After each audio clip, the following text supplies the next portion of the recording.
Y hoy pues voy a contaros, bueno, a contar algunas cosas relacionadas con el tema de estas jornadas.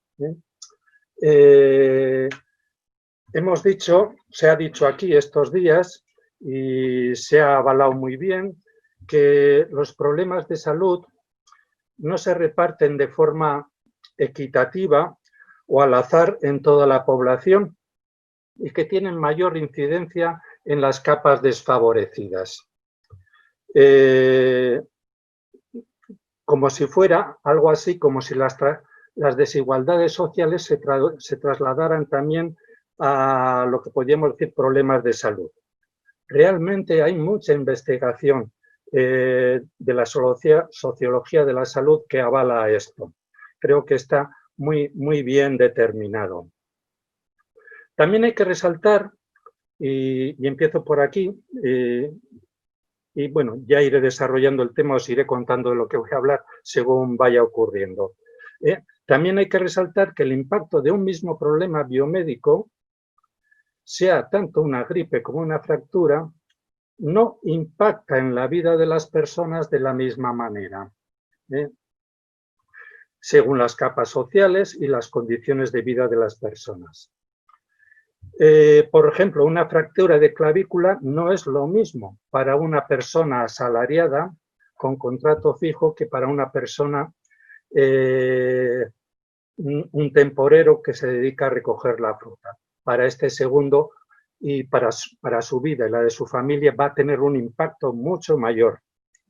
Es decir, las adversidades, si consideramos también los problemas de salud como adversidades, tienen un impacto que será mayor en las situaciones más precarias de las personas y según los elementos de protección que tengan. Podríamos debatir si los elementos de protección social e institucional son equitativos y eficaces ante las poblaciones que lo requieren, pero este sería un tema demasiado amplio y lo voy a dejar de lado. Además, también tenemos que decir que las situaciones de penuria, de precariedad, como las mismas desigualdades, se ven afectadas por mayores problemas de salud, también como se ha dicho estos días y también está bien determinado. Aquellas personas que pertenecen a capas hacia poblaciones que tienen vida más en precario van a tener problemas de salud más pronto, más importantes, como también se dijo. Además, también tendríamos que decir una cosa, que tanto las situaciones de penurias como las mismas desigualdades encuentran enormes barreras para activar los recursos materiales para revertir las dificultades de su vida, de la vida de las personas o atender a quienes están a su cargo. A estas situaciones de penurias, como ya hemos dicho, se asocian tasas más altas de alcoholismo, comportamiento antisocial, problemas de vivienda, trabajo precario de baja calidad y depreciado e incluso peor esperanza de vida, como ya se vio. Es decir, estas condiciones de estatus social bajo o de precariedad constituyen en sí mismas una adversidad, pero no debemos de olvidar otra cuestión asociada, que son también un mayor riesgo para encadenar otras adversidades, que pueden ser sanitarias o de otro tipo. Este contexto de penuria es un contexto de más riesgos también para el buen crecimiento de los niños y niñas, con una peor calidad de los apegos, mayor desatención y violencia intrafamiliar, abusos y maltratos, tanto en el hogar como fuera, peor integración en el medio escolar y en la comunidad, y en el futuro incluso en el medio laboral, de forma general, hablando sociológicamente fundamentalmente. Y además tenemos que tener otro conocimiento que es también bien sabido, que padecer una adversidad sola es una cuestión bastante rara. Cuando uno ha padecido una adversidad severa, esas que le hacen tambalear la vida, está en riesgo de padecer otras adversidades. Las adversidades se encadenan unas a otras, se suman de forma sinérgica. Es decir, quien sufrió maltrato en la infancia es casi seguro que sufrirá otras adversidades en la misma infancia y además va a tener problemas para gestionar las relaciones sociales y puede quedar atrapado o protagonizando relaciones de sumisión, agresivas y antisociales, por ejemplo, esto u otra cosa. Es decir, al modo de resumen, el impacto de las adversidades sobre la salud está demostrado, pero también está demostrado que tiene un impacto sobre una vida de peor calidad, con mayores adversidades en la vida general de las personas y también cuando son adultos. Esto, las personas que estáis ahí, que trabajáis con clientes, es decir, trabajáis atendiendo a personas, es seguro que tenéis la experiencia de la vida muy dura que han pasado vuestros clientes, sea en salud mental, en justicia o en otros ámbitos asistenciales. Una psiquiatra compañera solía decir: no conozco a nadie que tenga un diagnóstico de esquizofrenia que no haya tenido y tenga una vida terrible. Y creo que es así. Podríamos decirlo cada uno de nosotros en nuestro campo de trabajo. Y además, habría que tener en cuenta una cuestión más. Las personas que han tenido una vida con fuertes adversidades acaban siendo una enorme carga social. Aparecen en los sistemas de justicia, en los de salud mental, en salud, en servicios sociales, en los de atención a menores, en los de trabajo, etc. Esta carga social en recursos de servicios es tan grande que resulta más que razonable pensar que la mejor prevención y la mejor inversión social que una sociedad puede hacer es disminuir las condiciones en las que aparecen las adversidades. Tenemos llamadas a ello, vamos, esto no me lo he inventado yo, tenemos llamadas a ello, a emprender ese camino, realizadas por la ONU, la Organización Mundial de la Salud, la Agenda 2030 recientemente, y numerosos estudiosos del campo psicosocial. Todos ellos ambientan una actividad preventiva para mejorar las condiciones de vida de las personas, sin dejar a nadie en la penuria. Porque tampoco hay que olvidar, lo debemos tener presente, que la actividad reparadora posterior en los servicios no puede ser mejor que una actividad preventiva, además de no ser demasiado eficaz, tal como se prestan los servicios en la actualidad, que también esta manera de hacer está necesitada de un cambio de orientación para ayudar mejor. Entonces, quiero señalar entonces que las condiciones de desigualdad y penuria impactan en las personas de maneras muy diversas, en cada una de forma muy singular, que no se pueden trasladar unas a otras, aunque también se debe reconocer que hay situaciones de adversidad graves que no solo se producen en estos entornos de penuria. Ahora mismo recuerdo el síndrome que se ha descrito tantas veces, el del niño del internado de clase superior, que muchas veces cuando es trasladado allí siendo un verdadero crío, encuentra un mundo hostil, además de sufrir la interrupción de los apegos con sus familiares.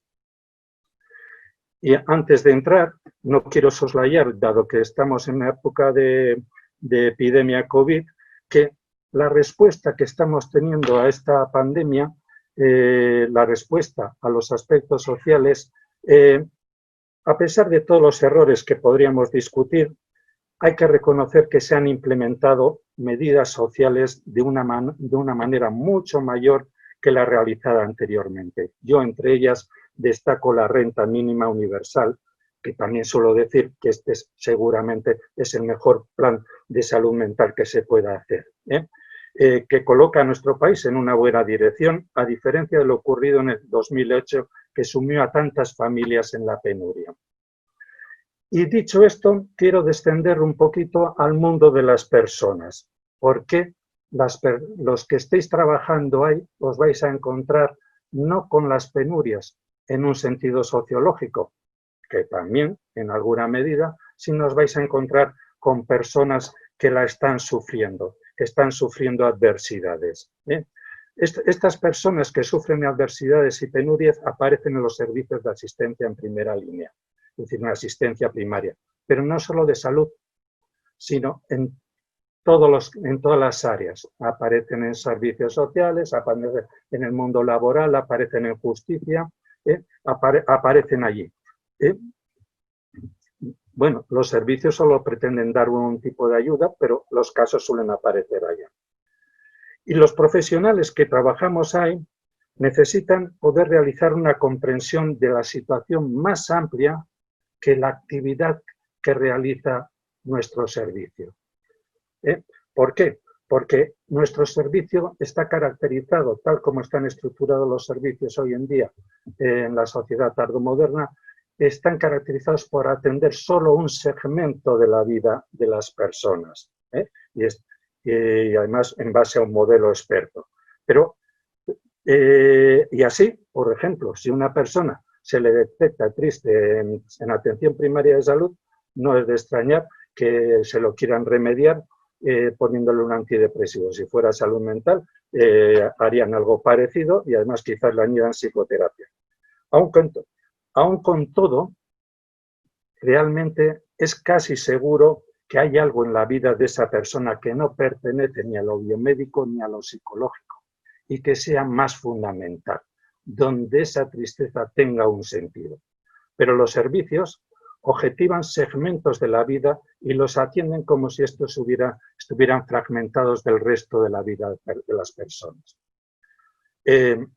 Servicios sociales no sería muy diferente cuando a una persona se le ayuda, se le facilita una prestación simplemente porque la persona cumple las condiciones para prestarla. Eso es una ayuda a la vida de las personas, seguro que es de ayuda, pero no es la ayuda a la vida de las personas.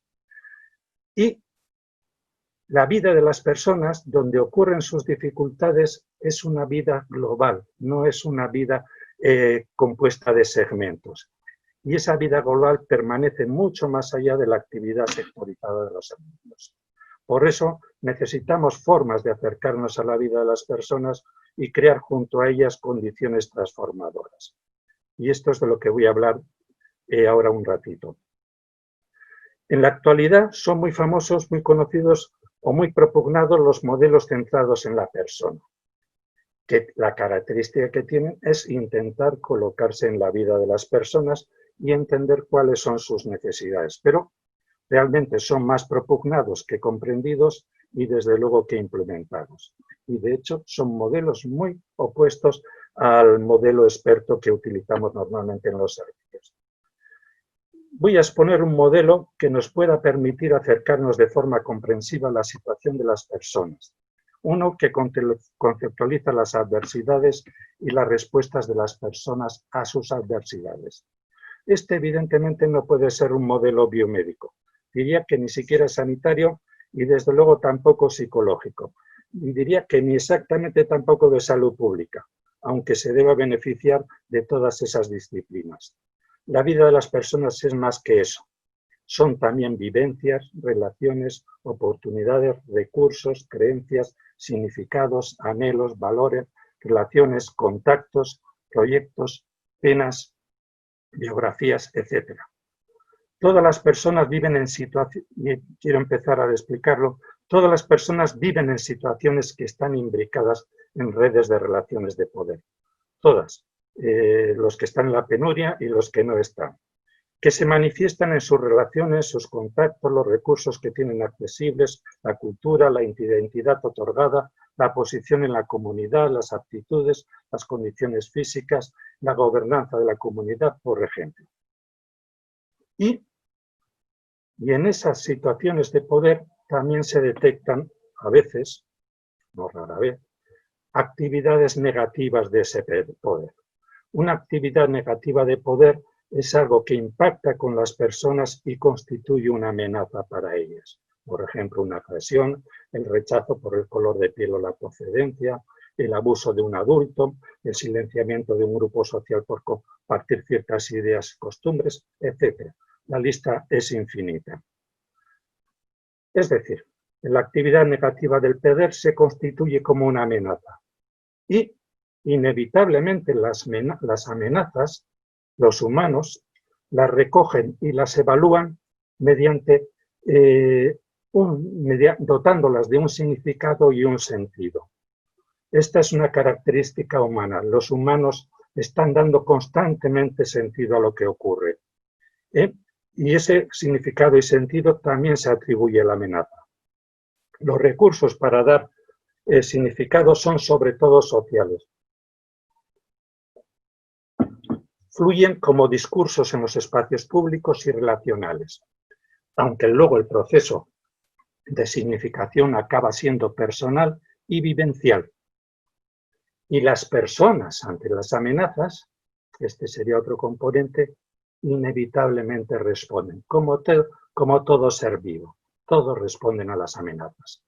Estas respuestas humanas pueden ser automáticas, más o menos deliberadas, activas o pasivas, y también están mediatizadas por el significado y están habilitadas por el cuerpo biológico y los contextos donde ocurren los acontecimientos. Estas respuestas se deben en mayor o menor medida al aprendizaje y pueden ser más o menos útiles para la persona ante una situación. Ahora quiero decir dos cosas importantes respecto a las respuestas. Las respuestas que las personas hacen ante las amenazas siempre tienen una función de protección y de supervivencia. Siempre. Incluyo en esas respuestas algunas que solemos verlas como disfuncionales o delictivas, como agredir a otro, beber hasta la ebriedad.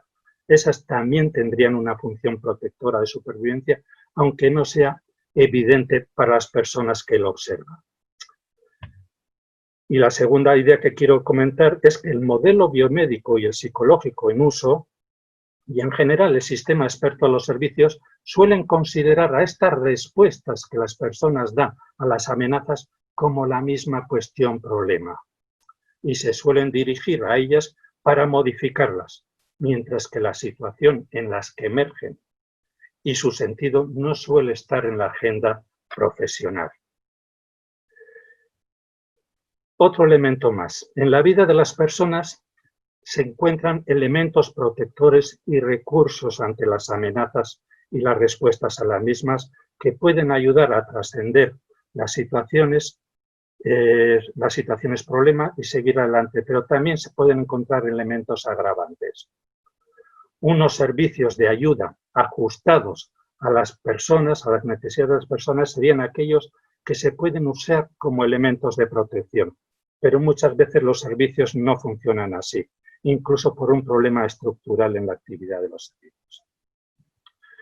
Para intentar acabar, me vais a permitir exponer el modelo que se denomina, en concreto, marco de poder-amenaza, que es uno posible, a mí me gusta, en base a varias preguntas que podemos hacernos ante las personas que llegan a los servicios y que equivalen a los elementos que he mostrado.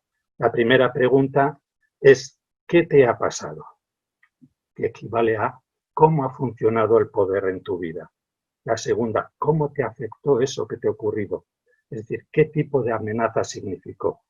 La tercera pregunta es, ¿qué sentido ha tenido? Es decir, ¿qué significado tienen estas situaciones y estas experiencias para ti?